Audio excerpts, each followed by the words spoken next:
bắt thằng con gà nhá. Hey. Ngồi đây này.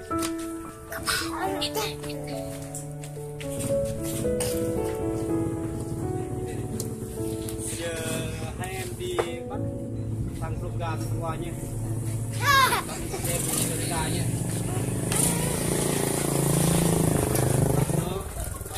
Nhúc nó lại nhé. Và cái đu gà tôm đẹp to. Giờ yếp sư bắt hai mấy đứa bắt gà nhé, bắt gà nhé, đúng nhé. Mẹ cho 500 mà để game hết rồi. Mẹ cho thì mua con ốc để game hết rồi. Hai mẹ là lúc gà đi, gà mà này thầy rồi mình đi chơi đi.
Không, gà 2 lần rồi phải không? Lần thứ 2 không bắt mày phải không? Gà đen tao mới trộm phải không? Rồi. Bây giờ sao các em? Bây giờ tha nó ra, mình đánh nó đi.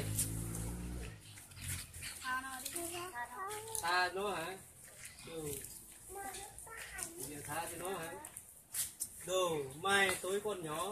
Bây giờ sao không lo học hành? Bây giờ đi trộm gà hả? Đủ. Nhà nghèo trộm gà hả?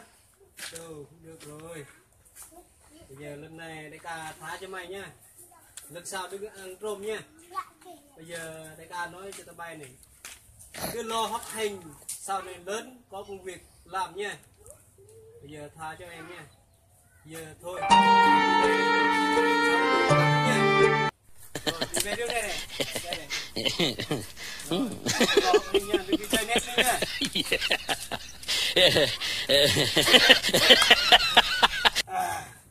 Con này. Đồ, giỏi thế. Sao bắt tên rồng gà giỏi nhỉ?